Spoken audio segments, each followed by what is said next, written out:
আমাদের প্রেমের কথা চ্যানেলটির সকল প্রকারের পাঠ গল্প দেখতে আমাদের চ্যানেলটি সাবস্ক্রাইব করে পাশে থাকা বেল আইকনে ক্লিক করুন। মনি বিপদে আছে। এর পরিপ্রেক্ষিতে মেয়েটি আর একটা কথাও বলে না, চুপ করে ঘাড় নাড়ে সার জানায়। মিনময়ীকে নিয়ে যেতে আশাপ একচোটে বেরিয়ে পড়ে। নমিতাকে মিনময়ীর কাছে পাঠিয়ে সে পার্কিং লটে যায়। গাড়িতে ঢুকতে গেলেই গতি সম্পূর্ণ একটি গাড়ি এসে থামে। দুলাভাইয়ের গাড়ি দেখে আশাপের দেহ নিশ্চল হয়ে গেল। সিয়াসা ঠিক আছে তো? ততক্ষণে সাহেব গাড়ি থেকে বের হয়ে সিয়াসাকে পুনরায় কোলে তুলে নেয়। নার্স স্ট্রেচার কারোর অপেক্ষা করে না।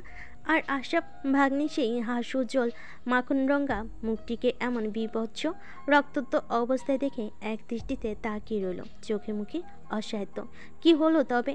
এত ত্যাগ শিকারের, এত গাঢ়, এত অর্থবিত্তে যদি তারা এই ছোট্ট মেয়েটির নিরাপত্তায় না নিশ্চিত করতে পারল। সময় পরিস্থিতি দুনিয়া আরও একবার তাদের এত সুরক্ষা গার্ড অর্থ করিকে বুড়ো আঙ্গুল দেখিয়ে দিল। আলোর মনমর্জির কাছেই সব ফিকে, ভবিতব্য যা আছে তাই হবে।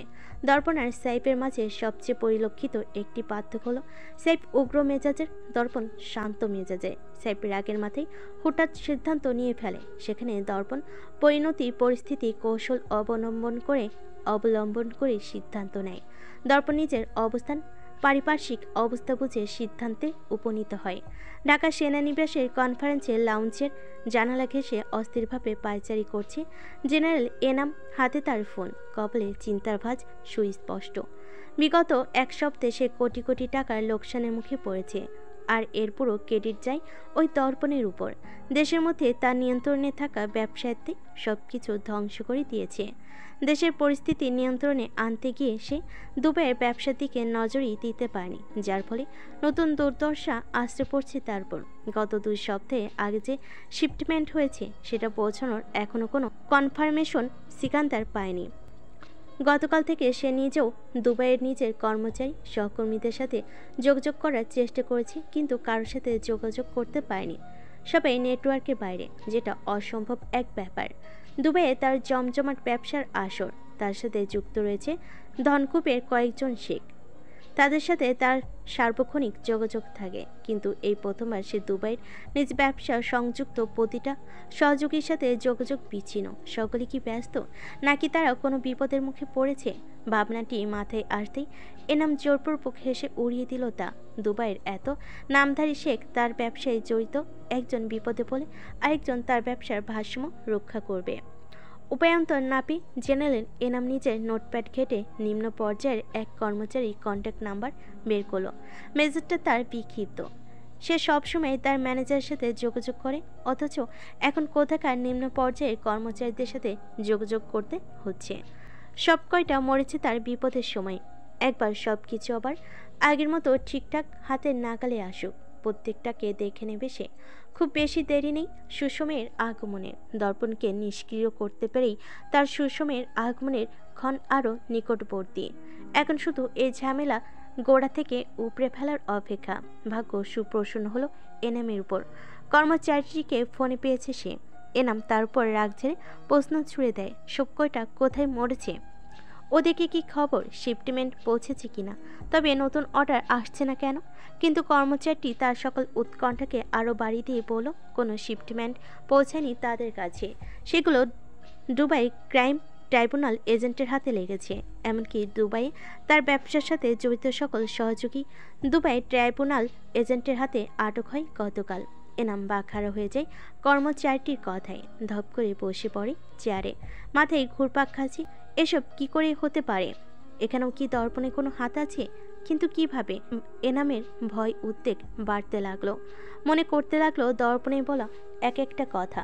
দর্পণ চৌকস, সে নিজেই তো বলে, তবে এটা ভুলে গেল কি করে? দর্পণ খালি হাতে এত বড় বড় কথা বলবে না। রাগে দুঃখে দিক বিদিক জ্ঞান শূন্য হয়ে পড়ে এনাম। কি করবে? দর্পণ কি করতে চলেছে? 24 ঘন্টার 14 ঘন্টা হয়ে গেছে। রাগে চিৎকার করে সজোরে চেয়ারে লাথি মেরে কক্ষ থেকে বেরিয়ে যায় এনাম। কারাগারের দেওয়াল ঘেঁষে পিঠ এলিয়ে বসা বদ্ধ নেত্রে তমসা আচ্ছন্ন সামিয়ানায় ভেসে উঠল এক নারীর ভিন্ন ভিন্ন মোহনীয় রূপ। কখনো হাস্যোজ্জ্বল, কখনো লাজুক, কখনো রাগান্বিত, কখনো বোকা বোকা, তো কখনো আহ্লাদী। মাখন রঙা মুখটির সৌন্দর্য তখন এক এক সময় এক এক রূপ ধারণ করে। মনোস্পটে সেই সকল মোহনীয়তা ভেঙে চুরমার করে দিল সদ্য দেখা বিপন্ন রক্তাক্ত মুখটি। অভ্যন্তরীণ যন্ত্রণায় কণ্ঠনালী ব্যথায় বিষ হয়ে আসলো। মেয়েটি কেমন আছে, খুব আঘাত করছে কি? 2 মিনিট যেতেই কারাগারের সহ নিজ নিজ ভাবনে বিভোর প্রত্যেকের নিস্তব্ধতা ঝিমুনি ভাঙল দৈবাত উচ্চ শব্দের সমস্বরে অনেকগুলো টেলিফোনের তীব্র শব্দঘাতে। সবর দর্পণের ঘোর ভাঙল কর্ণকুহর সংকুচিত হয়ে টেলিফোনের শব্দে। দর্পণের ওষ্ঠপুটে শ্লেষাত্মক হাসির দেখা মিলল, চোখে মুখে অপেক্ষার অবসানের আনন্দের ঝিলিক। আর্দ্রতা ভাঙে সে, ঘাড় কাত করে মেজর রায়হান সুবেদার দিলজারের দিকে তাকায়, বলল, তাদের যাওয়ার সময় হয়েছে। সুবেদার দিলজার মেজর জুবায়ের রায়হান হেসে মৃদু হেসে ঘাড় নাড়ে। তার কথার সমাপ্তি ঘটতে না ঘটতেই 3 জন সেনা কর্মকর্তা ছুটে আসে, ব্যস্ত হাতে কারাগারের দরজা খুলে দেয়। বিনম্র স্বরে বলল, আপনাদের পুরোপুরি অব্যাহত দেওয়া হয়েছে, আপনারা যেতে পারেন। দর্পণ মৃদু হেসে গা ঝেড়ে বেরোয় কারাগার থেকে। পাশে দাঁড়িয়ে থাকা সৈন্যটিকে আদেশের সুরে বলল, আবার ইউনিফর্ম। সৈন্যটি ঘন ঘন মাথা নেড়ে ছুটে যায়, ফিরে আসে একটা থালা হাতে। লাল কাপড়ের উপর কিছু ঘন্টা আগে খোলা ইউনিফর্মটি রাখা সেখানে। দর্পণ তৃষ্ণার্ত দৃষ্টিতে তাকায় সেদিকে। সেনানিবাসের রানওয়ের পাশে থাকা হ্যালিপ্যাডের দিকে হেঁটে যাচ্ছে অস্ত্রধারী দেহরক্ষীদের দ্বারা ঘেরা জেনারেল ইফতিশিয়াম এনাম। অদূরে চপার দাঁড়িয়ে আছে তার জন্য। বান্দরবানে যেতে হবে তাকে অতি দ্রুত। তবে কিছু দূর যেতেই এনামের পা থেমে যায়। সে কপাল কুঁচকে কৌতূহলী দৃষ্টিতে তাকায় নিচের চারপাশে থাকা দেহরক্ষীদের দিকে। সৈন্যদের প্রত্যেকের কাছে থাকা ওয়াকি টকিতে কোনো কমান্ড দেওয়া হচ্ছে। সকলে স্তম্ভিত হয়ে দাঁড়িয়ে যায়। লাগাতার ভেসে আসা কমান্ডটি শুনে এনাম ভুঁড়ি কুঁচকে শুধায়, কি হয়েছে? সৈন্যরা জবাব দেয় না, শুধু কিয়ৎকাল একে অপরের দিকে বিস্ফোরিত দৃষ্টি বিনিময় করে। এনামের সময় নষ্ট হচ্ছে, সে চিবিয়ে চিবিয়ে বলল, এখানে দাঁড়িয়ে থেকে সময় নষ্ট করছেন কেন? এনামের কথার জবাব আসে, তবে শব্দে নয়। আচানক প্রত্যেকে সৈন্যরূপী দেহরক্ষী যারা এতক্ষণ জেনারেল এনামের সুরক্ষায় নিয়োজিত ছিল, তাদের প্রত্যেকের হাতে থাকা অস্ত্রটি তার দিকে তাকার হয়। এনাম নিজের চারিপাশের প্রত্যেক দেহরক্ষীর অস্ত্র নিজের দিকে দেখে নির্ভয় নির্বিকার জিজ্ঞাসা করল, হোয়াট ট্রাভিস, মতিভ্রষ্ট হয়েছে? আমার দিকে অস্ত্র তাক করে দাঁড়িয়ে পড়লেন কেন সকলে? We are following our command sir. কিসের কমান্ড আর কে দিয়েছে? এনাম তীক্ষ্ণ মেজাজে শুধায়। ততক্ষণে সেনানিবাস থেকে দৌড়ে এসেছে 10-12 জন সেনা কর্মকর্তা। তারা এগিয়ে এসে দাঁড়িয়ে জেনারেল এনামের সম্মুখে। এনাম তাদের দেখে বিক্ষিপ্ত মেজাজে বলে, এগুলো কি হচ্ছে? কিসের কমান্ডের কথা বলেছ? তারা এখানে দাঁড়িয়ে থেকে আমার সময় নষ্ট করছে। আপনি কোথাও যেতে পারবেন না স্যার। মানে? সেনা কর্মকর্তাটি মৃদু হেসে তার হাতের ট্যাবটি এনামের মুখের সামনে তুলে ধরে, যেখানে সেনাপ্রধানের ইউনিফর্মে আবিত নিজেকে দুবাইয়ের সংবাদ মাধ্যমে দেখে চমকে উঠল এনাম। তার থেকেও বেশি চমকালো যখন শুনল দুবাই ক্রাইম ট্রাইব্যুনাল এজেন্ট তাকে ইন্টারন্যাশনাল ব্ল্যাক হোলের লিডার হিসেবে ঘোষণা করেছে। তার প্রমাণস্বরূপ স্ক্রিনে ভেসে উঠছে একের পর এক জীবন্ত চিত্র। স্ক্রিনে সিকান্দার নিজের হাতে কিছু ডকুমেন্ট দেখে দেশের অভ্যন্তরে তার সকল অপকর্মের বর্ণনা দিচ্ছে। কন্দনরত রুবিনা আয়ত্ত করা সকল তথ্য ফাঁস করছে, বলছে তার সাথে ঘটা অন্যের কথা।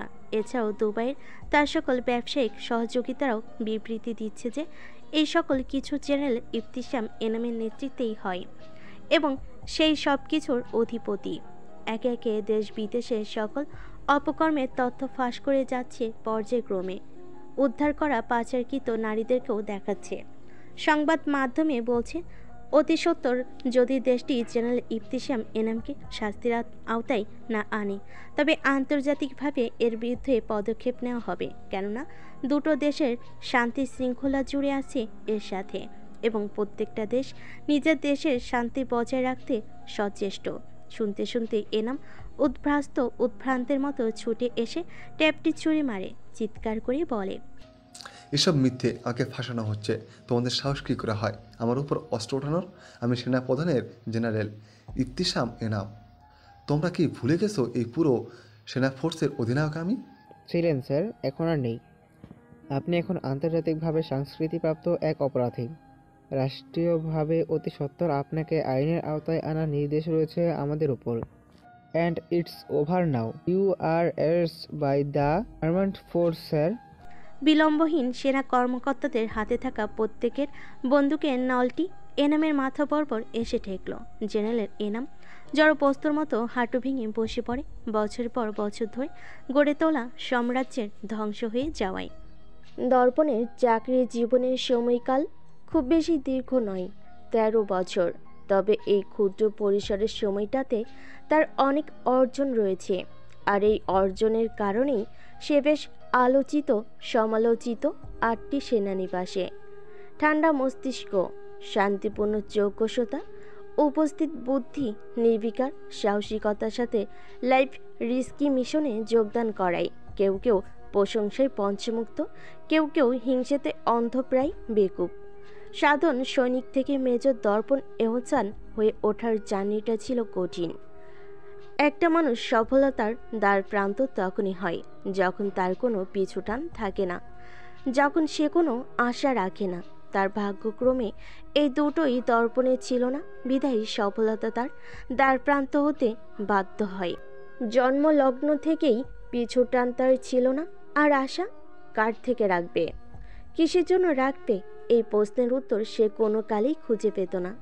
ছোটবেলায় আশা রাখত অনেক কিছুর, এই যেমন আশ্রমের জন্য বাচ্চাদের মতো তাকে কেউ অ্যাডাপ্ট করবে, বাবা মা হবে যাতে সে বাবা মা বলে ডাকবে, পরিবার হবে, নিজের ভালো ঘর হবে, ভালোবাসার মানুষ হবে।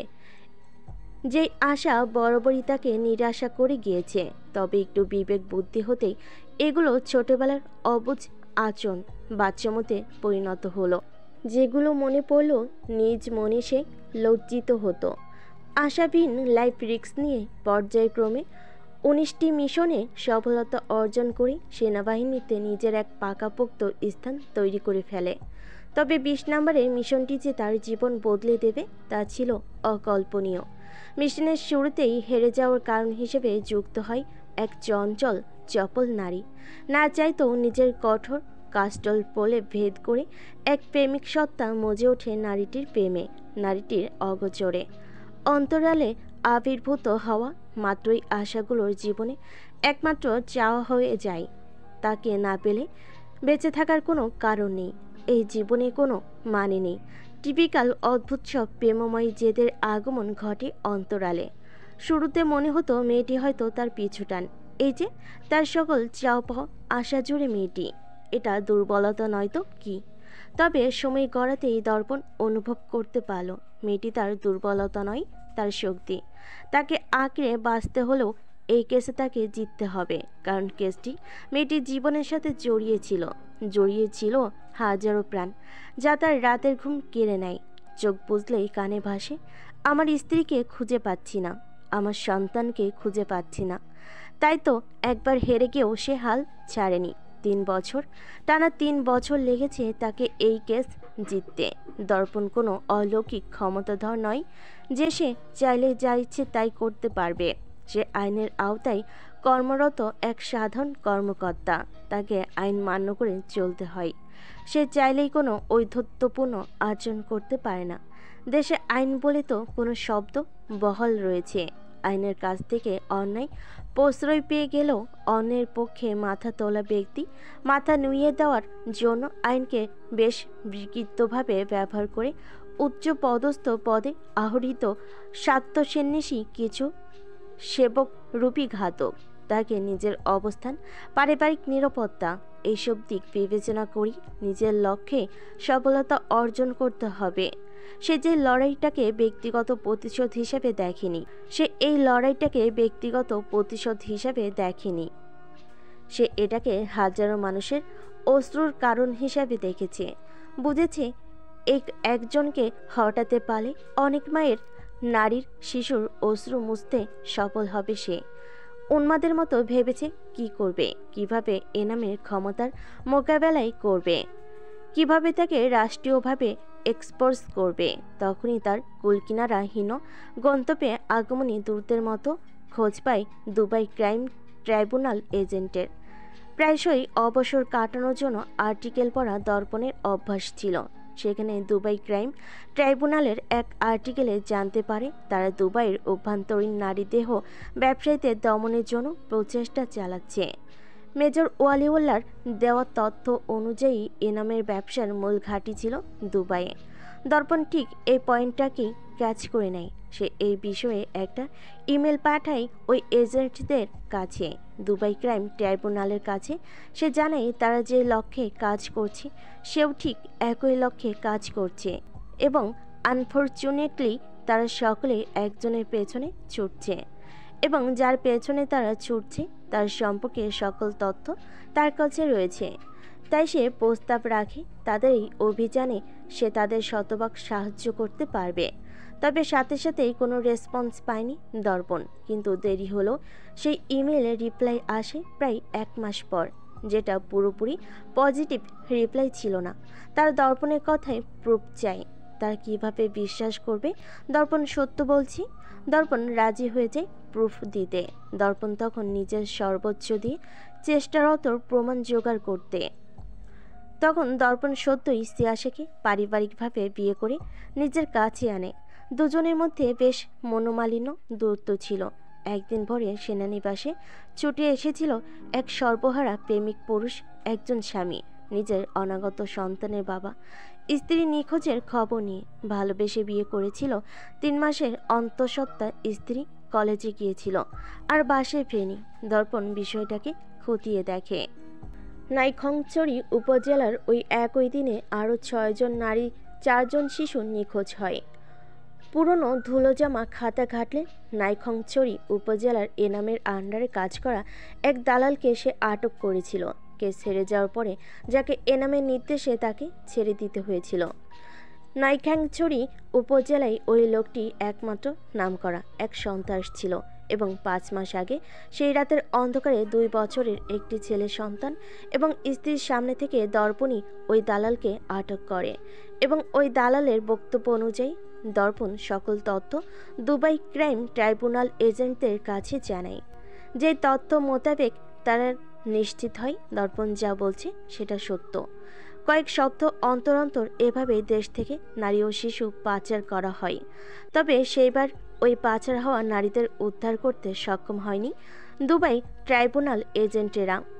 এরপরে তারা রাজি হয় দর্পণের প্রস্তাবে এবং বিগত 5 মাস দর্পণ দুবাই ক্রাইম ট্রাইব্যুনাল এজেন্টের হয়েই কাজ করছে। তবে তাদের অভিযানে বিবর্তনীয় অগ্রগতি হয় তখন, যখন সিকান্দার এবং রুবিনা দর্পণের দ্বার প্রান্ত হয়।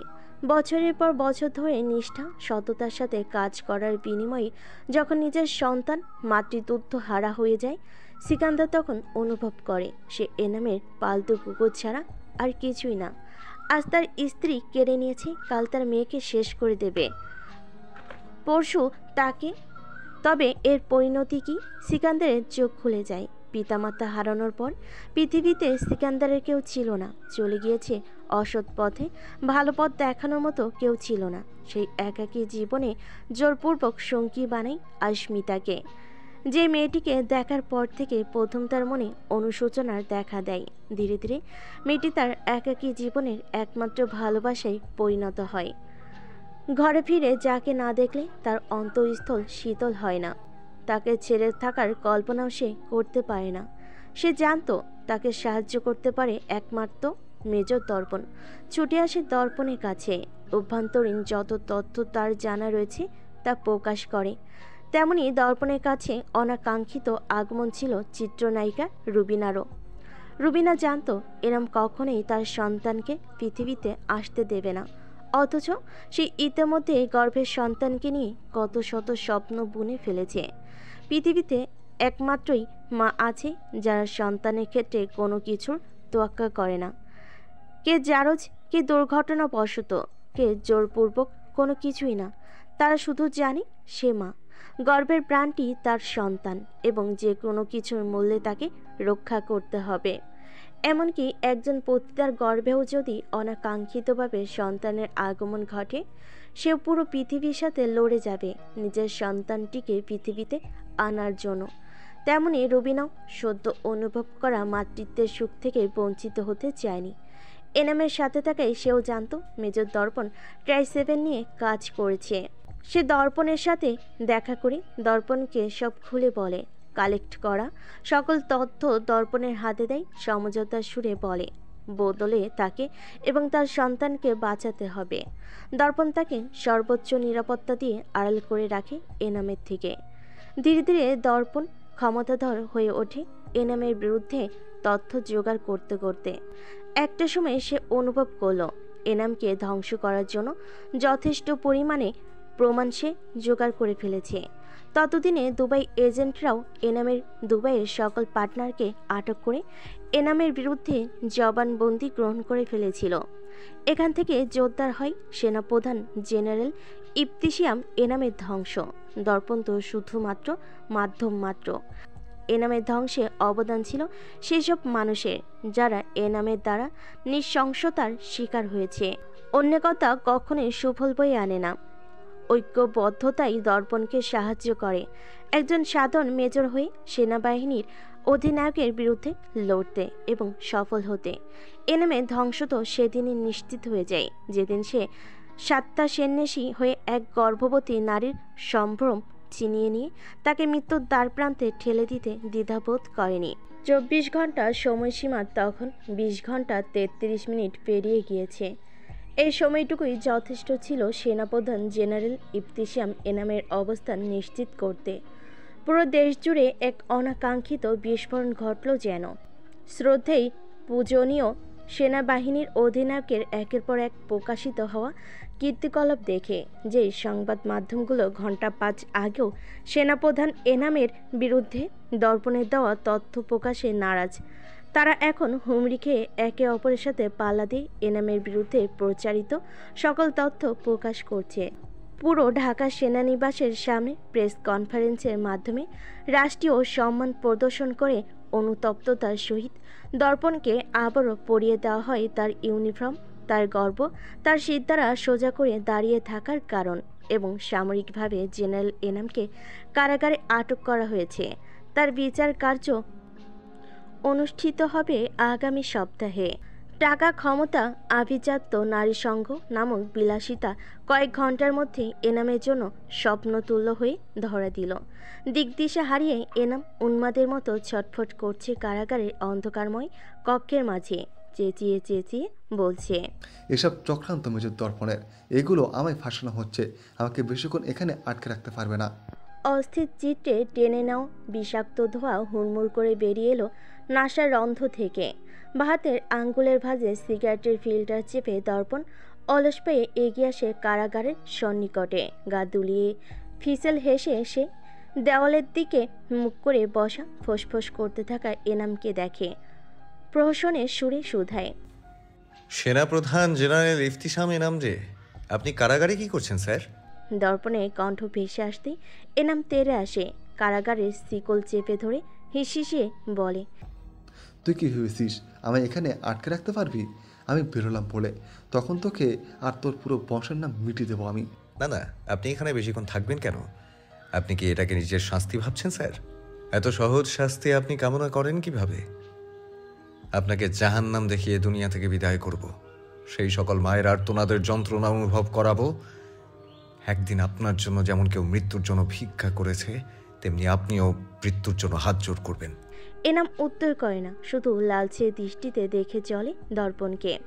চারিদিকে যে তার শূন্যতা, এই বেজন্মা তাকে এমনভাবে বলশূন্য করবে সে ভাবতে পারেনি। তাকে সাহায্য করার মতো এখন কেউ নেই।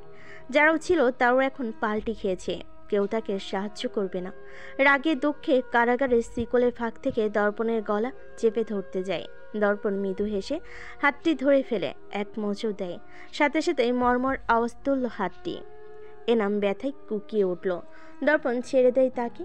সৈনিকদের আদেশ ছুড়ে বলে এনামের ইউনিফর্ম খুলে নিতে। সৈনিকরা দর্পণের কথা মতো এনামের পোশাকে হাত দিতে গেলেই এনামের রোষের মুখে পড়তে হয়। এটা তার ক্ষমতার চিহ্ন, তার আত্মগুরুর। সে কাউকে ছুতে দেবে না। এক প্রকার ধস্তাধস্তি লেগে যায়, তারপরে সক্ষম হয় তারা ইউনিফর্মটি খুলতে।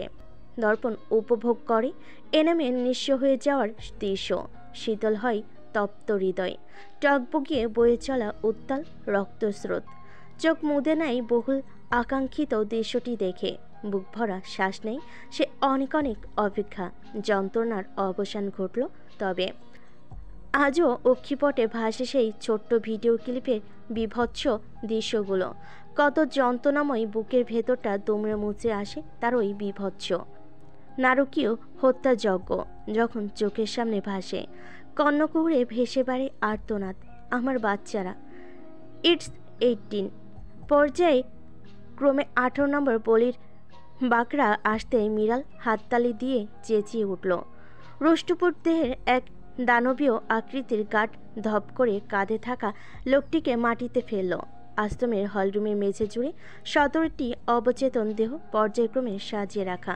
তন্মধ্যে নারীর সংখ্যা 8 জন, পুরুষের সংখ্যা 12 জন। এগুলো সকলেই এনামের লোক, যারা ছদ্মবেশে আশ্রমে ঢুকেছিল কাজের বাহানা দিয়ে। সিরিয়াল অনুযায়ী 18 নম্বর লোকটিকে গার্ড রাখতেই বাচ্চারা হাতের ওয়াটার কালার গুলো নিয়ে ছুটে 18 নম্বর লোকটির কাছে যায়। চারপাশ ঘিরে আসন পেতে বসে হাতের তুলিগুলো রঙে ডুবিয়ে চালিয়ে দেয় লোকটির মুখে। মৃণাল ড্রয়িং করতে করতে গম্ভীর মুখে বলল, এই আঙ্কেলকে আমি প্রিন্সেস বানাবো, তোমরা কেউ আমায় ডিস্টার্ব করবে না, তাহলে কিন্তু পাপাকে বলে দিব। মৃণালের কথায় মৃণাল বড়সড় এক মুখ বাঁকালো, বলল, এসব অদ্ভুত কথা তোমার থেকে আশা করা যায়। পাপা কি চামচি, পুরুষ মানুষ, প্রিন্সেস হয় কি করে? মাথা মোটা মেয়ে আবার এসেছে পাপার ভয় দেখাতে। মৃণাল ঠোঁটে ঠোঁট চেপে রাগী দৃষ্টিতে মৃণালের দিকে তাকায়। পরপরই পেছনের চেয়ারে চিন্তিত মুখে ঝিমিয়ে বসে থাকা নানু ভাইয়ের দিকে দৃষ্টিপাত করলো। রাগ ছেড়ে বলল, তুমি কিছু বলবে না? ও আমায় মাথা মোটা বলেছে। তুমি বলো, আমি তো প্রিন্সেস, মাথা মোটা নয়। ও পচা ছেলে। তুমি তো সব বলে দিয়েছো, আমি আর কি বলবো? আশফাক আহমেদ গম্ভীর গলায় বলল। অনাদরে বলা কথাই মৃণালের প্রচুর রাগ হয়। রাগে হাতের ওয়াটার কালার ছুঁড়ে ফেলে দিয়ে বেরিয়ে যায় কামরা থেকে। আশফাক আহমেদ সেদিকে তাকিয়ে হতাশার নিঃশ্বাস ফেলল। বিড়বিড় করে বলল, বাপের মতো উগ্র একটা, আমার মতো জেন্টলম্যান ভদ্র সভ্য একজনও হয়নি। মেহমাদ কাচুমাচু করে দাঁড়িয়ে আছে দরজার আড়ালে, বলেও আশফাক আহমেদের সামনে যাচ্ছে না। একবার গুলির মুখ থেকে ফিরে এসেছে, আর সেই মুখও সে হবে না। আসলেই তার সিকিউরিটি সিস্টেম গাফলতি রয়েছে, নয়তো এতগুলো লোক পরিচয় গোপন করে আশ্রমে ঢুকলো কি করে? সিকান্দারের বলার সাথে সাথে সে বম ডিজেবল করেছে। এখন ইসমাইল, সে আর আশফাক আহমেদ রয়েছে বাচ্চাদের সুরক্ষার্থে। রাত 8:10। আনন্দ, ভয়, চিন্তা, বেদনার সংমিশ্রণ অনুভূতির সামলে হসপিটালে আজ চৌধুরী বাড়ির সদস্যদের আনাগোনা। 4 তলার ওটির সামনে বসে আছে সাইফ, কোলে তার সাদা তোয়ালেতে মোড়ানো ছোট্ট একটি নবজাতক। মাত্র 1 ঘন্টা 45 মিনিট হলো দুনিয়াতে এসেছে। ওষ্ঠাধয়ে মিলান হাসি নিয়ে সাইফ অবিরত দেখে যাচ্ছে লালচে বর্ণের স্বাস্থ্যবান বাচ্চাটিকে, তার পরিবারের আরেকটি ছোট্ট সুন্দর অংশ। তাদের ভালোবাসার ভাগ বাটোয়ারা হয়ে যাচ্ছে ধীরে ধীরে। ছেলে সন্তানের জন্ম দিয়েছে মিনময়ী। জরাওয়ের মুখ আগে খুলে যায়, নর্মালি বাচ্চার জন্ম হয়েছে। ঘুমন্ত অবস্থায় তার পানি ভাঙে, সে খেয়াল করেনি, বিদায় সেই পানিতেই পা পিছলে পড়ে যায় মিনময়ী। শারীরিক অবস্থায় স্থিতিশীল থাকলেও ডাক্তার তাকে পর্যবেক্ষণে রেখেছে। লিফট থেকে নেমে আশাপ তস্ত্র পায়ে এগিয়ে আসে দুলাভাইয়ের কাছে। মিনময়ীকে দেখতে গিয়েছিল, এখনও 2 ঘন্টা পরে বেডে দিবে তাকে। এগিয়ে এসে তাকাই ওটির জ্বলন্ত লাল লাইটটির দিকে, এখনও জ্বলছে। সিয়াশাকে সেই বিকাল 3টায় ঢুকিয়েছে অপারেশন থিয়েটারে। বিপদমুক্ত নিশ্চিত করলো চিকিৎসা পুরোপুরি এখনও শেষ হয়নি। প্রচুর রক্তক্ষরণ হয়েছে, রক্ত দিতে হয়েছে। জ্ঞানও ফেরেনি এখনও পর্যন্ত। অলস পায়ে হেঁটে যায়, বসে দুলাভাইয়ের পাশে। মলিন ভার হয়ে থাকা মুখটিতে মিলান হাসি ফুটে উঠল দুলাভাইয়ের কোলে আরামে ঘুমিয়ে থাকা নিজের অংশটি দেখে। এত ছোট্ট বাচ্চা সে নিতে পারে না, অস্বস্তি হয়, তাই দুলাভাইকেই ধরিয়ে দিয়েছে। দুলাভাই দক্ষ এসব ব্যাপারে, যে কোনো বাচ্চাকে এক হাতে সামলে নিতে পারে। মিনিকেও ধরতে দেয় না যদি পড়ে যায়। এ নিয়ে মিনির রাগের শেষ নেই। ওকে রেখে এসেছে মিনময়ীর কাছে। বাচ্চাকে দেখতে দেখতেই আশরাফ বলে, দুলাভাই, ওকে একটু কোলে নেওয়া শিখাবে? সাইফ মলিন হাসে। এগিয়ে দেয় ছোট্ট বাচ্চাটিকে, সুন্দর করে নেওয়া শেখায়। আশরাফ ছেলেকে বুকের সাথে লাগিয়ে কাঠের পুতুলের মতো বসে রইল। দুলাভাই যেভাবে দিয়েছে সেভাবে রেখেছে, শ্বাস করা ব্যতীত এক চুল পরিমাণও নড়েনি। তোমার কি মনে হয় শিয়াসের মাথায় মেজর কোনো প্রবলেম হবে? হ্যাঁ, কি বললে? এত চিন্তা করছো কেন? ডাক্তার তো বলেছে শিয়া ঠিক হয়ে যাবে। হ্যাঁ জানি তো, ঠিক হয়ে যাবে পাপা, আমি আছি তো, সব ঠিক করে দেব। কোনো দুঃখ কষ্ট ছুতে দেব না আমার বাচ্চাকে। তাহলে কিসের জন্য এমন থম মেরে আছো? আমি না বিশ্বাস করতে পারছি না দর্পণ সফল হয়েছে, ট্রাই7 কেসটির সমাপ্তি ঘটেছে। এটা আমি মানতেই পারছি না। কিভাবে করলো ও এসব? এত দূর পর্যন্ত এভাবে এত নির্ঝঞ্ঝাট কিভাবে এনামের পর্দাফাশ করলো? কোনো কিছু নিয়ে উত্তেজিত হতে নেই, এটা মেজর দর্পণকে দেখে শেখা উচিত আমাদের। সে সবসময় বলতো তার উপর একটু বিশ্বাস রাখতে, কিন্তু দেখো আমাদের বিশ্বাস পুরোপুরি স্থাপিত না হলেও সে তার কথার সত্যতা স্থাপন করেছে। যে কেসটা সুলভ করতে গিয়ে এতগুলো মানুষের প্রাণ গেল, সেটা সে বুদ্ধিমত্তার সাথে সম্পন্ন করেছে। ট্রাই7কে তার সমাপ্তি দিয়েছে। আপনার মতো সেই সকল নারী যারা তার দ্বারা লাঞ্ছিত হয়েছে, নিহত হয়েছে, আত্মহত্যা করেছে, তাদের ন্যায় বিচার প্রতিষ্ঠা করেছে। সে যেটা বলেছে সেটা করেছে, এবং অনেক স্মুথলি। সাইফ চোখ পিটপিট করছে, বারবার চোখের বাঁধ ভাঙতে চাইছে প্রবল বেগে। মস্তিষ্কে এখনও বিভ্রাট চলছে, বিশ্বাস করতে কষ্ট হচ্ছে তখন দেশটি থেকে এনামের কৃতিত্ব শেষ করে দেওয়া হয়েছে। তার আশার, তার সন্তানদের খুনিকে দর্পণ রাষ্ট্রীয়ভাবে এক্সপোজ করেছে, শাস্তির আওতায় আনতে পেরেছে। মুখটা অস্থিরতা, উত্তেজনায় আড়ষ্ট। কি করবে, কি হচ্ছে, কি করা উচিত বুঝে উঠতে পারছে না। সব স্বপ্নের মতো লাগছে। দর্পণ কিভাবে জিতে গেল এই দুর্লভ যুদ্ধে? সকল নিয়মকানুনের থেকে অব্যাহতি নিয়ে দর্পণের বান্দরবানে পৌঁছাতে পৌঁছাতে রাত 11টা প্রায়। হাসপাতালে এসে সোজা সিয়াসার ডাক্তারের কাছে গেল সে। সিটি স্ক্যানে অভ্যন্তরীণ তেমন কোনো ইনজুরি নজরবন্দি না হলো বাইক ইনজুরি অনেকটা গভীর। প্রথম পর্যায়ে কানের সমস্যা দেখা দিতে পারে, আবার নাও দিতে পারে। এছাড়াও মুখের বাঁ পাশ বাইকভাবে বাজেভাবে আঘাতপ্রাপ্ত হয়েছে। সুস্থ হতে সময় লাগবে। বেশি নাড়াচাড়া, কথা বলা নিষেধ। এখনও আইসিইউতে রয়েছে সিয়াসা। দর্পণ ডাক্তারের পরামর্শ শুনে মুখস্থ করে নেয়। বের হতেই দেখা মিলল ছোট্ট একটি নবজাতক হাতে সাইফের। দর্পণ মৃদু হেসে এগিয়ে যায়। সাইফ থমথমে মুখে দাঁড়িয়ে আছে। দর্পণ হাত বাড়িয়ে দিলে সে বাচ্চাটিকে দেয় দর্পণের হাতে। থমথমে কণ্ঠে শুধায়, তুমি ঠিক আছো? ছোট্ট মুখটিকে দেখতে দেখতে দর্পণ নির্বিকার মাথা নেড়ে সায় জানায়। শীতল কণ্ঠে বলল, ঠিক আছে। কিন্তু আমার মেয়ে ঠিক নেই। তোমার এই চুপ থাকার কারণে আজ আমার মেয়ের এই অবস্থা। এখন পর্যন্ত জ্ঞান ফেরেনি। জানো কত রক্তক্ষরণ হয়েছে? আমার এই জীবনে আমার মেয়ের দেহ থেকে এত রক্ত আমি কখনো ঝরতে দেইনি। অথচ তোমার তো কোনো চিন্তাই নেই আমার মেয়ের। হুটহাট এদিক ওদিক নিজের মন মর্জি মতো না বলে চলে যাও। কখনো ভেবে দেখো না আমার মেয়েটার উপর থেকে কি যায়? সাইফ উচ্চস্বরে রাগান্বিত গলায় বলল। দর্পণের মুখছবি তখন শীতল। সেভাবে বাচ্চাটির আঙ্গুলের ভাঁজে নিজের পুরো শক্ত আঙ্গুল ঢুকিয়ে বলল, আপনার মেয়ের এই অবস্থার জন্য সে নিজে দায়ী। তার কাণ্ড জ্ঞানহীনতা দায়ী, আমি নই। সে কখনো আমার কথা শুনে না। এতটুকু ভোগান্তির সে হকদার। সাইফের চোখে মুখে বিস্ময় খেলে গেল। ক্রুদ্ধ চোখে তাকায় দর্পণের দিকে। তাকে চরম লেভেলের রেগে গিয়ে বলে, তোমার সাহস কি করে হয় আমার মেয়েকে শিক্ষা দেওয়ার চিন্তা মাথায় আনতে? আমি যথেষ্ট শিক্ষা দীক্ষা দিয়ে বড় করেছি আমার মেয়েকে। সে কোনো ভোগান্তির হকদার নয়। তুমি জোরপূর্বক তার জীবনে ভোগান্তি এনেছ। চরম লেভেলে রেগে গিয়ে বলে। দর্পণ পাত্তা দেয় না সাইফের কথায়। নির্বিকার তাকে পাশ কাটিয়ে হেঁটে যায় বাচ্চাটিকে দোল দিতে দিতে। প্রতিমধ্যেই এনআইসিউর সামনে থেকে সদ্য বের হওয়া সিকান্দারের সাথে দেখা হলে দর্পণ মৃদু হেসে এগিয়ে যায়। স্বভাবসুলভ শান্ত গম্ভীর মুখাবয়ের সিকান্দার দর্পণকে দেখে সালাম দেয়। দর্পণ জবাব দেয়, উগি দেয় কাঁচের গ্লাস ভেদ করে কামরার ভেতর। বাচ্চাটি শুয়ে আছে। সে চিন্তিত কণ্ঠে শুধায়, কোনো কি উন্নতি হয়েছে? অনেকটা। ব্রিটে এখন কিছুটা যাচ্ছে। ডাক্তার বলেছে সুস্থ হয়ে যাবে। কাছের দরজায় ভেদ করে মেয়েকে দেখতে দেখতেই সিকান্দার জবাব দেয়, আগামীকাল ভোর 5টায় শিববন্দরে পৌঁছাবে। আপনি যথাসময়ে সেখানে চলে আসবেন সিকান্দার। দর্পণ বলল। সিকান্দার তাকায় দর্পণের দিকে, মিহির স্বরে শুধায়, স্যার আমাকে কাস্টডিতে নেওয়া হবে কখন? না মানে আসলে আমি বলেছি না ওকে একটু সুস্থ করে তোলার পর আমাকে যদি কাস্টাডিতে নিতেন। আসলে আমি বাটিক ওর মায়ের আর কেউ নেই। পড়া ঠিক সামাল দিয়ে উঠতে পারবেন না এই পরিস্থিতি। আমি কোথাও পালাবো না, আপনাকে কথা দিচ্ছি। সিকান্দারের কথায় দর্পণের ওষ্ঠাধয় প্রসারিত হয়। নিজের কোলে থাকা বাচ্চাটিকে আরও নিবিড়ভাবে করে আঁকড়ে ধরে সিকান্দারকে বলল। সিকান্দার, আপনি কি জানেন আইন কার জন্য প্রযোজ্য? সিকান্দার বুঝল না, অবুঝের মতো তাকিয়ে থাকে। দর্পণ মৃদু হেসে পুনরায় বলতে শুরু করলো।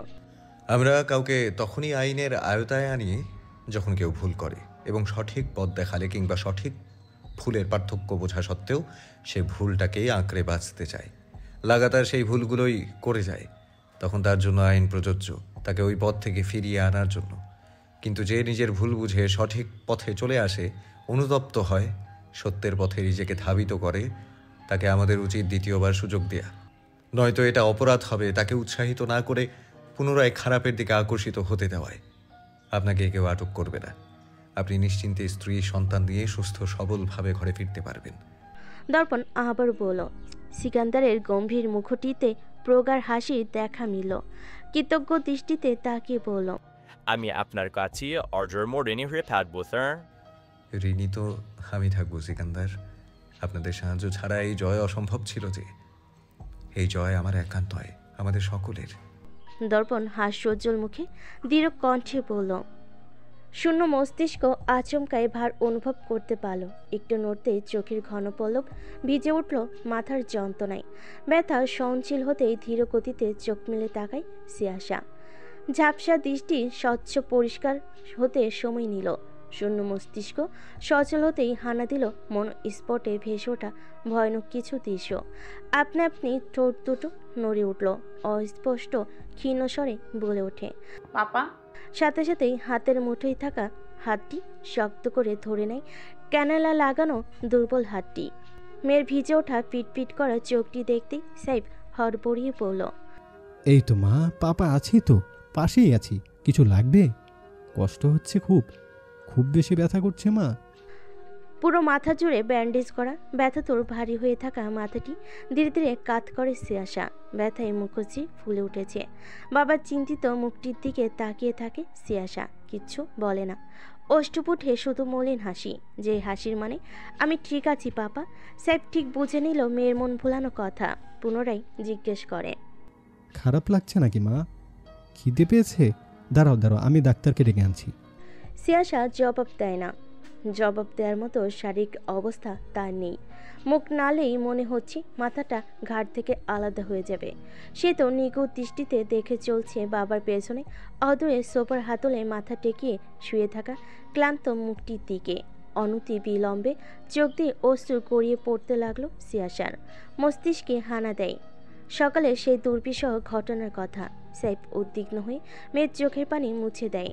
মেয়ের দৃষ্টি অনুসরণ করে তাকায় দর্পণের দিকে। ক্লান্ত ছিল, সোফায় বসতেই ঘুমিয়ে পড়েছে। খুব বেশি সময় হয়নি। ডাকবে কি? আইগি কয়ে ওঠে দাঁড়ালো সাইফ। ধীর গতিতে এগিয়ে যায় দর্পণের কাছে। কথা বলে না, শুধু শব্দ করে দুবার গলা খাঁকড়ে দেয়। মৃদু শব্দেই দর্পণ হতচকিত হয়ে উঠে বসে। সাইফ নীরবে বেরিয়ে যায় কামরা থেকে। সিয়াসা তখনও তাকি দর্পণের দিকে। দৃষ্টিতে দৃষ্টি মেলতেই দর্পণ এগিয়ে আসে, টুল টেনে বসে সিয়াসার পাশে। রক্ত লাগানো ক্যানোলা চেক করে সবেমাত্র অর্ধেক শেষ হয়েছে। বিছানার পাশে রাখা হাতটিতে উত্তপ্ত আঙ্গুলের ছোঁয়া লাগতেই দর্পণ তাকাই নিজের হাতের উপর রাখা শাহাদাত আঙ্গুলটির দিকে। সেদিকে তাকিয়েই গমগমে স্বরে বলল, ডাক্তার নড়াচড়া করতে বারণ করেছে। ডাক্তার বলেছে, আমি বলিনি যে এইটুকুও শোনা যাবে না। অভিমান জর্জরিত কণ্ঠে সিয়াসা মিলান হাসে। পুনরায় শাহাদাত আঙ্গুলটি রাখে ওই হাতটির উপর। দর্পণ তাকায় সিয়াসার মুখের দিকে। ঘাড় উঁচিয়ে কিছু ইশারা করছে। দর্পণ বুঝে নেয় শব্দহীন কথা। হাত বাড়িয়ে বেডের নিচে কিছু করলো যাতে স্বয়ংক্রিয়ভাবে মেয়েটির দেহের অর্ধেকটা জেগে গেল।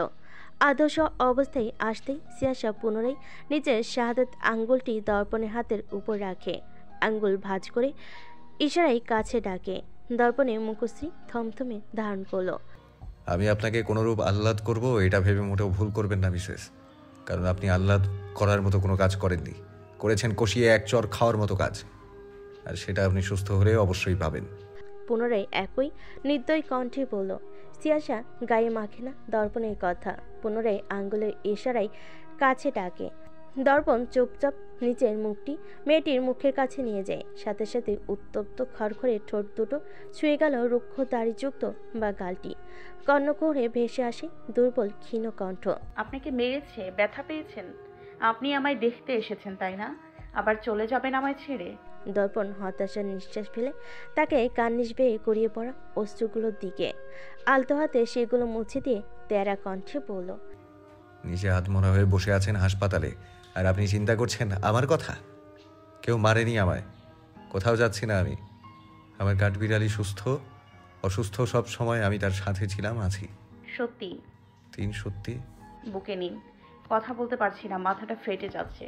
বলতে বলতে মেয়েটির চোখ বেয়ে আবারও অশ্রু গড়িয়ে পড়তে লাগলো দৈহিক যন্ত্রণায়। কথাটি শুনতে দর্পণের চোখ যায় সিঙ্গেল বেডটির দিকে। এখানে দুজন শোয়া অসম্ভব, উপরন্ত মেয়েটির হাতে ক্যানোলা। সে দাঁড়িয়ে যায়, অতি সাবধানে মেয়েটিকে বুকে টেনে নেয়। বুকে মাথাটা রেখে দু হাতে বেড়ি বাঁধে চেপে রাখে ভর ছেড়ে রাখা মেয়েটিকে। ছিয়াশা চোখ বন্ধ করে শুষে নেয় পুরশালী বদনের সুঘ্রাণটি। মনে হলো যেন এক জনম বাদ এর সুঘ্রাণটি পেল সে। মিনিট 2 যেতেই ছিয়াশা ঘুমিয়ে পড়ল পুরশালীর শক্ত বুকে রোমে। দর্পণ সেভাবে দাঁড়িয়ে থাকে বুকে নিয়ে, আলতো হাত ছুঁয়ে ছুঁয়ে গেল ব্যান্ডিজে মোড়া মাথাটি।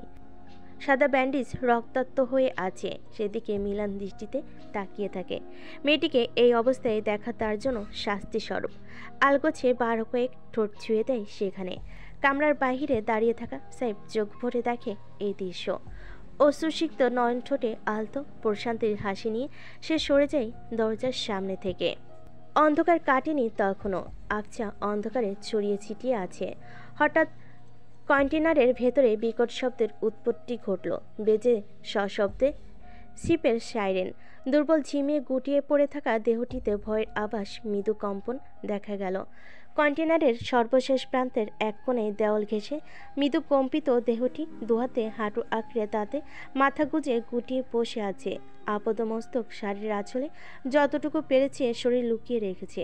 বাক্য দৃষ্টিতে শুধু কতগুলো অবিন্যস্ত রুক্ষ শুষ্ক চুল দেখা যাচ্ছে। আস্মিতা চকিত চাহনিতে তাকায় তার সামনে নিয়ে যাওয়া এক একে মেয়েগুলোর দিকে। কিছু বিদেশি আদলে লোক নিয়ে যাচ্ছে তাদের। কি হচ্ছে কিছু বুঝতে পারছে না আস্মিতা। বিগত 2 সপ্তাহ ধরে এভাবে তাদের এখান থেকে ওখানে কোথায় যেন নিয়ে যাচ্ছে। তবে কি এতদিনে তারা গন্তব্যে পৌঁছায়নি? তাদের নিয়ে যাবে কোথাও যেখানে পশুদের মাঝে তাদের রেখে আসবে। ভয়ে দেহ ঘেমে উঠল। বর্ষণও অনুভব করল আস্মিতা। চোখের সামনে সব কেমন ধূসর বর্ণের হয়ে আসলো। ফুপিয়ে কেঁদে উঠল। দুহাত তুলে সৃষ্টিকর্তার কাছে আক্ষেপ জানাই। কোনো কি উপায় নেই জীবনের এই জঘন্যতম মুহূর্তটিকে পাল্টে দেওয়ার? লোকমুখে তো কত শুনেছে মিরাক্কেল নামক শব্দটির কথা। তার জীবনে কোনোভাবে ঘটতে পারে না এমন এক মিরাক্কেল, যেখানে সে অলৌকিকভাবে পৌঁছে যেত তার মেয়ে আর সি। থমকে যায় আস্মিতা, জিহ্বায় আপনা আপনি উচ্চারিত হয় নামটির গভীরতা অনুভব করতেই। কোনো অবচেতনও তার আত্মাটি সিকান্দার নামক অসুরকে খুঁজে চলেছে। লোকটির জন্যই তো তার সেই সুন্দর জীবনটা আজ এই পর্যায়ে এসে দাঁড়িয়েছে। তবু কেন সে অবচেতনে সিকান্দার নামক আশ্রয়স্থলের খোঁজ করে যাচ্ছে? ভাবনার মাঝেই পুরো কন্টেনার শূন্যতায় আচ্ছন্ন হলো।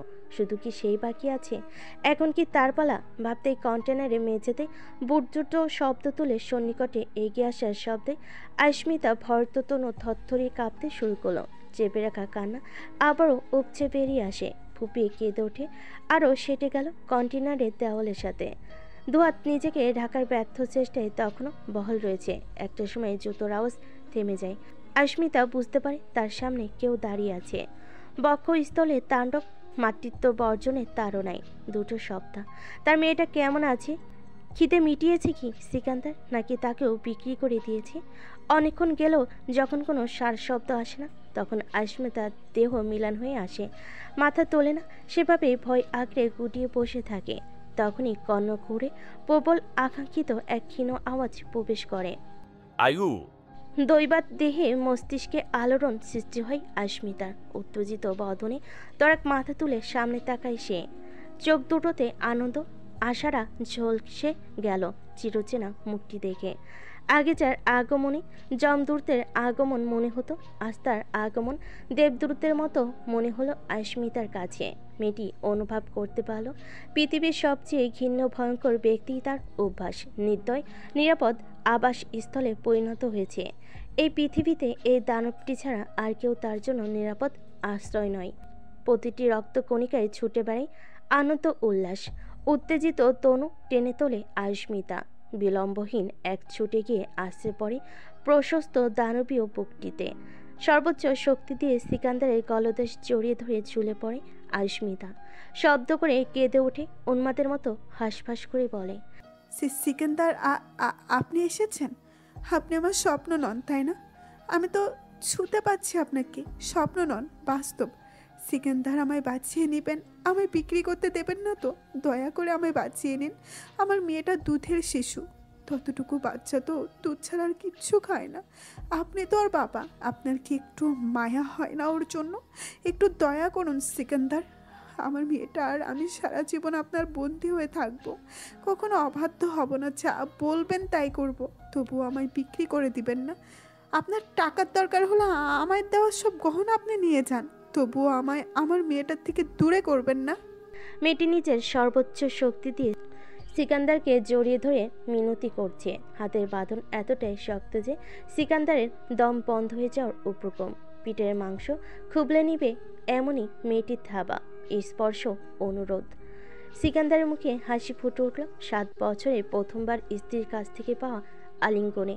স্বভাবসুলভ গম্ভীর মুখটিতে এই দুজনই রয়েছে, যাদের সান্নিধ্য পাষণ্ড এক মুখটিতে হাসি ফুটে ওঠে। মুখে স্নিগ্ধ হাসি নিয়ে সিকান্দার দোয়াতে আঁকড়ে ধরে কানারত দেহটি। আলগোছে গলদেশে আলতো স্পর্শে মুখ ঢাকায় তার চিরচেনা সে নারী দেহের গন্ধ খুঁজে পেল না। কেমন আষ্টির গন্ধ নাকে ঠেকল। সিকান্দার মাথা তুলে নিজের থেকে ছাড়ানোর চেষ্টা করে আস্মিতাকে। সরব মেয়েটি আরো জোরে জোরে কেঁদে উঠল, অনুনয় করে বলল, দয়া করে ফেলে রেখে যাবেন না সিকান্দার, একটু দয়া করুন না। এদের মাঝে আমায় একা ফেলে রেখে যাবেন না, তারা অনেক ভয়ঙ্কর বিশ্রী। সিকান্দার সরে না, পুনরায় জড়িয়ে নিয়ে তাকায় ধুলোময় মুখটির দিকে। চোখের পানি মুছিয়ে দিয়ে আশ্বস্ত করে বলল, কোথাও ফেলে রেখে যাবো না তোমায়। ফেলে রেখে যাওয়ার জন্য আসিনি। নিয়ে যাবো আমার সাথে। কেঁদো না, শান্ত হও। আস্মিতার মুখে হাসি ফুটে উঠলেও ভয় কমল না। ভরত চঞ্চল দৃষ্টিতে এদিক ওদিক তাকিয়ে সিকান্দারের কোণে আঁকড়ে তাড়া দিয়ে বলল, তাহলে চলুন সিকান্দার, তাড়াতাড়ি চলুন। কেউ এসে পড়লে আমায় নিয়ে যাবে। চলুন চলুন। শান্ত হও রাহুল, ভয় নেই, আর কেউ আসবে না তোমায় নিতে। সবাইকে পুলিশ ধরে নিয়ে গিয়েছে, আর এখন যারা সবাই পুলিশ। আস্মিতা শোনে না, সে শুধু তাড়া দেয় তাড়াতাড়ি ওখান থেকে বের হওয়ার জন্য। সিকান্দার সকল ফর্মালিটিস পূরণ করে বেরিয়ে আসে সেখান থেকে। সিকান্দার আস্মিতাকে বাড়িতে না নিয়ে হাসপাতালে আনায় আস্মিতা একটু অবাক হয়। সে আশেপাশে দেখে সিকান্দারকে দুর্বল মিহিস্বরে বলল, আমি ঠিক আছি সিকান্দার, আমার কিচ্ছু হয়নি। আপনি হাসপাতালে কেন এনেছেন? সিকান্দার জবাব দেয় না। কি জবাব দেবে? মায়ের অবর্তমানে সে বাবা হয়ে সন্তানের দেখাশোনা করতে পারেনি, এটা বলবে। সিকান্দার নীরবে নির্দিষ্ট কেবিনের দরজা খুলে আস্মিতাকে নিয়ে ঢোকে। সরব আস্মিতা থমকে যায় কাচের মাঝে বিভিন্ন যন্ত্রাংশের মাঝে রাখা নিজের পুতুলটিকে দেখে। সে অবাক পানে একবার সিকান্দার আরেকবার মেয়ের দিকে তাকায়। দুর্বল দেহটি টেনে ধীর পায়ে এগিয়ে যায় মেয়ের কাছে। নিগড় নিষ্প্রভ দৃষ্টিতে তাকিয়ে থাকে। দেখে গুলুমুলু সেই ছোট্ট আমাইরা নামের মেয়েটি যে অচিরেই হারিয়ে গিয়েছে। চোখে মুখে কালচে ভাব, দেহ মুখের হাড্ডি দৃশ্যমান প্রায়। সে ফুঁপিয়ে কেঁদে ওঠে, মেয়ের গাল দুটো আঁকড়ে ধরল। উন্মাদের মতো মেয়ের পুরো শরীর ছুঁয়ে দেখতে দেখতে বলল, এই মা, আমায় আম্মু, এগুলো কি হয়েছে? তুমি হাসপাতালে কেন? আর কি হয়েছে সিকান্দার? আর নাকে পাইপ কেন? ও এমন হয়ে গিয়েছে কেন? আমার মেয়েটাকে তো আমি এমন রেখে যাইনি সিকান্দার। ওর মায়ের দুধ ছাড়া আর কিছুই খেতে চায় না। আমি কিনজান অনেক চেষ্টা করেছি, সবটা গড়িয়ে ওর কিচ্ছুটি মুখে তুলেনি, শুধু কেড়েছে, ছটপট করেছি। শরীর অনেক খারাপ হয়ে পড়ে খিঁচুনি ওঠে, দুর্বল হয়ে পড়ে, তাই হাসপাতালে নিয়ে আসি। তখন থেকে এখানে এভাবে পাইপের মাধ্যমে খাওয়ানো হয়। মুখে কিছু খেতে চায় না। আস্মিতা কাঁদতে কাঁদতে মেয়েকে কোলে তুলে নেয়, অজস্র আদরে ভরিয়ে তুল অসুস্থ মেয়েটিকে। ডাক্তার এসে চেক আপ করে ছোট্ট বাচ্চাটিকে মায়ের হাতে তুলে দেয় আর হাসি মুখে বলে, প্রতিটা বাচ্চার সুস্থতা নির্ভর করে তার মায়ের উপর। এরপর থেকে এমন কাজ আর করবেন না। স্বামীর সাথে রাগ করে কেউ সন্তানকে এভাবে শাস্তি দেয়? ভুল শব্দটি আছে বলেই তো ক্ষমা শব্দটিরও উৎপত্তি। ওনাকে ক্ষমা করে দিবেন আর কখনো এমন করবেন না। আপনি ছাড়া বাবা মেয়ে দুজনই অসহায়। আস্মিতা অশ্রুসিক্ত আর চোখে তাকায় কামরার এক কিনারায় নত মস্তকে চুপ করে দাঁড়িয়ে থাকা সিকান্দারের দিকে। ডাক্তাররা যেতেই বিলম্বহীন মেয়েকে দুধ দেয় আস্মিতা। চিরচেনা সেই কোলে নেওয়ার সেই ধরন, সেই স্পর্শ অনুভব করতে ছোট্ট বাচ্চাটি বুঝে গেল মাতাকে দুধ দেবে। মুখের সামনে ধরতেই হামলে পড়ে বাচ্চাটি দুধ মুখে পুরে নেয়। আস্মিতা তা দেখে আবারও কেঁদে উঠল। মেয়েটি কতটা ক্ষুধার্ত, তৃষ্ণার্ত মায়ের দুধের জন্য। সিকান্দার চোরা চোখে দেখছিল মেয়ের কাণ্ড। চোখ দুটো ভরে উঠল তার মেয়ের দুধের জন্য আহাজারি দেখে। মিনিট যেতে নিস্তব্ধ কামরা জুড়ে চুকচুক শব্দ ভেসে আসতে লাগলো। পিছু ঘুরে দাঁড়িয়ে থাকা সিকান্দারের কর্ণকুড়ে এটি পৃথিবীর সবচেয়ে শ্রুতিমধুর কোনো সুর মনে হলো। এত শ্রুতিমধুর কোনো আওয়াজ হয়তো পৃথিবীতে দ্বিতীয় কোনো আওয়াজ নেই। দেহ জুড়ে প্রশান্তিরা দোলা দিয়ে গেল। তবে 5 মিনিট যেতেই শব্দটি আর আসলো না। মেয়ে অসন্তোষের আহ শব্দ ভেসে আসলো। সিকান্দার ইতস্তত ভঙ্গিতে পিছু ঘুরে তাকায়। আস্মিতা অনাহুতর নাই তার দিকেই তাকিয়েছিল। দৃষ্টিতে দৃষ্টি মিলতে আস্মিতা দৃষ্টি নত করে। সিকান্দার কৌতূহলী গলায় শুধোয়, কি হয়েছে? ওকে দুধ দিচ্ছ না কেন? দুধ নেই। দুধ নেই মানে? আস্মিতা জবাব দেয় না, চুপ করে বসে থাকে। মেয়ে ইতিমধ্যেই মুখ ভ্যাটকাচ্ছে, চুষছে, কিন্তু দুধ আসছে না। তাই সিকান্দার আবার জিজ্ঞেস করবে, তখনই তার মাথায় আসলো বাবু হওয়ার সময় ডাক্তারে বলা কথাটি। বাচ্চার মাকে বেশি বেশি পানি, পেট ভরে ভালো খাবার খেতে হবে, নয়তো বাচ্চা পর্যাপ্ত পরিমাণে দুধ পাবে না। তুমি কি কিছু খাওনি? ওখানে তো খাবার দেওয়া হয়। ফিরে আসার তো সুযোগ নেই, তাই ভেবেছিলাম না খেয়ে মরে যাব। কতদিন ভরে মা খেয়ে আছো? অনেকদিন, শুধু পানি খেয়েছিলাম। পানি কেন খেলে? মরে যাওয়ার ইচ্ছে থাকবে তো পানি খাওয়া তো উচিত ছিল না। সিকান্দারের কপট রাগান্বিত স্বরে বলল। আস্মিতা ভয়ত দৃষ্টিতে তেসরা চোখে তাকায় চিরচেনা সিকান্দারের রাগান্বিত আওয়াজে। লোকটার রাগ দেখে অভ্যস্ত সে। তবে ক্ষণিকের নম্র সিকান্দারকে দেখে মনে আলাদা শান্তি অনুভব হয়েছিল, যেটি নিছকই ভ্রম ছিল। অসুর কোনোদিন দেবতা হতে পারে না। সে পুনরায় চুপ করে বসে রইল। সিকান্দার রাগে ফোঁস করে উঠল। কত বড় সাহস! এতদিন না খেয়েছিল। মেজাজটা তার বিগড়ে গেল। সে যেমনই হোক না কেন আস্মিতাকে সে রানীর হালে রেখেছে। কখনো কোনো কিছুর জন্য অভাব অনুভব হতে দেয়নি। না খেতে চাইলে জোর করে খাইয়েছে। আস্মিতাকে নিয়ে সে কখনো কোনো আপোষ করতে নারাজ। সেখানে এতদিন না খাইয়ে থেকে নিজেকে কষ্ট দিয়েছে। থমথমে মুখে পাশের টেবিল থেকে এক গ্লাস পানি ঢেলে সেটি আস্মিতার হাতে ধরিয়ে দেয়। গমগমে স্বরে বলল, এটা আবার তো খাও, আমি খাবার আনছি। আচমকাই আস্মিতা চিৎকার করে উঠল সিকান্দারের হাত আঁকড়ে। না। সিকান্দার ভরকে গেল আস্মিতা চিৎকারে। কপাল কুঁচকে শান্ত স্বরে জিজ্ঞাসা করে, কি? আস্মিতা ছলছল নয়নে কোনা চোখে তাকাই, কিছু বলে না, কিন্তু হাতও ছায় না। সিকান্দার পুনরায় বিগড়ে যাওয়া মেজাজে শুধায়, কি হলো বলছো না কেন? চিৎকার করলে যেন। আপনি যাবেন না, কোথাও না। তাহলে খাবে কি? মা ছেলে বা ও দুধ পারবে না। সিকান্দারের শীতল কণ্ঠে আস্মিতা অসাধ্য বোধ করল। সিকান্দারের সাথে খোলাখুলি শত স্ফূর্তভাবে কথা বলার অভ্যাস তার নেই। বিগত বছরগুলোতে যেটুকু যা শব্দ বিনিময় হয়েছে জোরপূর্বক নয়তো দায় পড়ে। কখনো মুখ ফুটে কিছু বলতো না, আজও বলতে পারল না, তাই ভয় করছে। সিকান্দার শান্ত দৃষ্টিতে দেখে অশ্রুসিক্ত চোখ দুটি। নিজের হাতটি আস্মিতার হাত থেকে জোরপূর্বক সারিয়ে নিয়ে বলল, আমি টিনজাওকে রেখে যাচ্ছি, ও থাকবে তোমার সাথে, ভয় নেই। বলার মতো কিছু পেল না আস্মিতা। সিকান্দার তার না বলা কথা শুনবে এ আশাও সে রাখে না, তাই দাঁত খিচে চুপ করে মেয়েকে বুকে চেপে রইল। সিকান্দার ফিরে এলো আধা ঘন্টা বাদে, হাত ভর্তি ফল, খাবার আর কিছু জুস এবং আশমিতার জন্য দুটো শাড়ি ও প্রয়োজনীয় জিনিসপত্র নিয়ে। সিকান্দার ফিরতেই আশমিতার ওষ্ঠকোণে হাসি ফুটে উঠল। নির্ভয়ে আবার সে মেয়ের সাথে খেলতে লাগলো। সিকান্দারের মুখে হাসি ফুটে উঠল আশমিতার চঞ্চলতা দেখে। এটি অনাকাঙ্ক্ষিত দৃশ্য। আশমিতাকে চঞ্চল হাসি মুখে হাসি খুশি দেখা বিরল তার জন্য। সিকান্দারের প্যাকেট থেকে ভাত, সবজি, ইলিশ মাছ প্লেটে সাজিয়ে হাত ধুয়ে আশমিতার পাশে এসে দাঁড়ালো। দ্রুত হাতে ভাত মেখে আশমিতার মুখে তুলে দিল। মেয়েকে কোলে নিয়ে বেডে বসে থাকা আশমিতা চুপচাপ মুখে তুলে নেয় খাবার। এই অভিজ্ঞতা প্রথম নয়, এমন বহুদিন গিয়েছে। সে খেতে চায়নি, কিন্তু সিকান্দার তাকে জোরপূর্বক চেপে ধরে খাইয়েছে। তার গোটা জীবনটাই হলো জোরপূর্বকের জীবন, যখন থেকে সে বাবাহারা হয়েছে, এবং আজ পর্যন্ত যা হচ্ছে তাও জোরপূর্বক। ভাত খাইয়ে সিকান্দার এক প্লেট ফল কেটে বসে পড়ে আশমিতার পাশে। মেয়ের মা মেয়েকে দুধ খাওয়াচ্ছে আর সিকান্দার মেয়ের মাকে খাওয়াচ্ছে। অসম্ভব সুন্দর একটি দৃশ্য ভারী পড়ল আশমিতার ভেতরকার তিক্ততার কাছে। অন্তরালে পাপ অনুভব হচ্ছে। নিজের বাবার খুনির কাছে সে স্বস্তি, নিরাপদ আশ্রয়স্থল খুঁজে চলেছে যে। 1 ঘন্টা যেতে মেয়ে পেট ভরে দুধ পেল। প্রিয় খাবার খেয়ে পেট ভরে ছোট্ট মেয়েটি বাবার দিকে তাকিয়ে প্রাণ খোলা হাসল। মূর্ছা যাওয়া দেহে সতেজতা অনুভব করতে সে হাত পা নাড়চা করতে লাগলো। ঘুরে ঘুরে সব দেখতে লাগলো। মাকে দেখে চোখ বড় বড় করে তাকিয়ে রইল। মেয়ের স্বাভাবিক আচরণ দেখে সিকান্দারে সে কি খুশি। সে প্রফুল্ল চিত্রে হেসে উঠল মা মেয়েকে সুস্থ সবল দেখে। এরাই তার সুখ, তার গোটা দুনিয়া।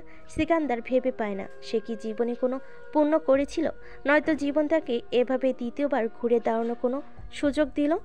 সিকান্দার বাঁচতে চায়। আশমিতা আমাইরাকে নিয়ে বাঁচবে সে সততা নিষ্ঠার সাথে। এখন ওকে আমার কাছে দাও, তুমি গোসল করে এসো। চোখে মুখে কি অবস্থা? ব্যাগে সাবান, শ্যাম্পু, শাড়ি, প্রয়োজনীয় সবকিছু আছে, তোমার যা যা প্রয়োজন। সিকান্দার আশমিতার দিকে হাত পেতে পড়ল। আশমিতা নীরবে মেয়েকে সিকান্দারে কোলে দিয়ে কেবিন সংলগ্ন বাথরুমে ঢুকে যায়। সিকান্দার মেয়েকে নিয়ে খেলতে লাগলো। আশমিতা দরজা আঁকড়ে পিছু ফিরে তাকায়। আরেকবার বাথরুমের ভিতর মনে জেকে বসা ভয় কাটিয়ে উঠতে পারছে না সে। কোনো রকম ভয়ে ভয়ে দরজা চাপিয়ে ভেতরে ঢোকে। তবে মেয়ের যেতেই দৌড়তো বাথরুমে দরজা থেকে মুখ বের করে সিকান্দারের উদ্দেশ্যে বলল, এই যে। কি? কোথাও যাবেন না এখান থেকে। জোরে জোরে কথা বলবেন, তাহলে আমি বুঝবো আপনি এখানেই আছেন। সিকান্দারের ওষ্ঠপুটে অপ্রকাশিত হাসি খেলে যায়। কয়েকবার এগিয়ে আশমিতার কাছে এসে দাঁড়ায়। স্মিত হেসে বলল, তুমি চাইলে আমরা তোমার সাথে ভেতরে আসতে পারি। মা গোসল করো বাবা, আর আমার টাকা ভেগ দে, তাই না মা? ভালো হবে না বলো? সিকান্দার মেয়ের দিকে তাকিয়ে বলল। আশমিতা চোখ বড় বড় করে তাকায় সিকান্দারের দিকে। দৃষ্টিতে দৃষ্টি মেলাই পূর্বের সশব্দে দরজা বন্ধ হয়ে যায়। সিকান্দার উচ্চস্বরে হো হো করে হেসে উঠল আশমিতা হতবাক হয়ে যাওয়া মুখটি দেখে। জীবন সুন্দর, যদি সেটাকে উপভোগ করে তোলা যায়। সে করবে, সব করবে। নিজের বাকি জীবনটাকে উপভোগ করে তোলার জন্য তার স্ত্রী সন্তান যেমনভাবে তাকে চায় সে তেমনভাবেই নিজেকে গড়ে তুলবে। রাতের অন্ধকার কাটিয়ে যেমন সূর্যের দেখা মিলে, তেমনি খারাপ দিনগুলোকে কাটিয়ে সিয়াপন, সাইফ, আশাফ, মিনময়ী, আশফাক আহমেদ সহ ছোট ছোট প্রাণগুলো ভালো দিনের দেখা পেয়েছে। অশনি কাটিয়ে উঠতেই সুখের ধস নামল সিয়াসার জীবনে। সকাল সকাল সিয়াসার কেবিন জুড়ে প্রিয়জনদের হাট বসেছে। সকলের ভালোবাসা, চিন্তা, আদর ফিকে পড়ল সিয়াসার দৈহিক যন্ত্রণার কাছে। সে চাতক পাখির মতো চোখ মেলে তাকিয়ে রয়েছে। কথা বলতে কষ্ট হয় উপরন্ত দর্পণের কঠিন ওই দৃষ্টি উপেক্ষা করে চটরপটর করা তার পক্ষে সম্ভব হচ্ছে না। তাই চুপচাপ পরাস্ত সৈনিকের মতো অসহায় হয়ে জিহ্বায় আসা চটপটের শব্দের বুননকে গলগদ্ধকরণ করে নিচ্ছে। তবে চোখে মুখে উচ্ছ্বাসের শেষ নেই। সে পিটপিট করে এক নাগারে দেখে চলেছে দর্পণের কোলে থাকা ছোট্ট প্রাণটিকে। রাতের ব্যবধানে মিনময়ী একদম সুস্থ। সে তো দেড়ার্সে হাঁটাচলা শুরু করেছে। আশেপের শুকুনি নজর সাপিয়ে সুযোগ পেলে মনি দেখাশোনা করতেও পিছপা হয় না। এ নিয়ে আশরাফের হম্বিতম্বি শেষ নেই। কয়েক দফা তাকে হুমকি ধামকি দেওয়া হয়ে গিয়েছে। শরীরের যদি কোনো অবনতি ঘটে তবে সোজা বাপের বাড়ি দিয়ে আসবে। ঘরে দুজন কর্তী যদি অসুস্থ হয়ে বসে তবে ঘরটা যে তার উজ্জ্বলতা হারিয়ে ফেলবে। ওরে শিয়া, দেখ দেখ, এটা হলো হুলো বিড়ালের ছানা। দেখতে একদম রুষ্টপুষ্ট নরম তুলতুলে হয়েছে আমার মতো। তালগুলো মনে হচ্ছে ঝুলে পড়বে এক্ষুনি। ইঁদুর ছানার মতো শুধু ছোট ছোট চোখ, সুচালো আর চিকন চিকন ঠোঁট। বাদ বাকি স্বাস্থ্যটুকু আমার মতো হয়েছে, এতেই আমি খুশি। নয়তো এই মা ছেলের জন্য গ্লুকোজ, বনভিটা, হরলিক্সের ফ্যাক্টরি খুলে বসতে হতো। আশরাফের কথায় সিয়াসা ছলো ছলো নয়নে ফিক করে হেসে উঠল। দর্পণ তৎক্ষণাৎ শাসিয়ে বলল, হ্যাঁ মেয়ে, আস্তে হাসো। সিয়াসা হাসি থামাই। এর মধ্যেই আশরাফ উঠতে উঠতে আসে সিয়াসার কাছে। শিয়া দেখ, তোর জন্য তাগা থেকে কতগুলো টি শার্ট অর্ডার করেছি, অর্ধেক তোর অর্ধেক আমার। আশরাফ মোবাইলটা সিয়াসার মুখের সামনে ধরে বলল। সিয়াসার চোখ দুটো চকচকে উঠল মামার কথায়। সে প্রবল আগ্রহী দৃষ্টি নিক্ষেপ করতে গেল পুনরায়। দর্পণের রাজবাড়ি কণ্ঠে ভেসে আসে, ঘাড় নাড়াবে না সিয়া।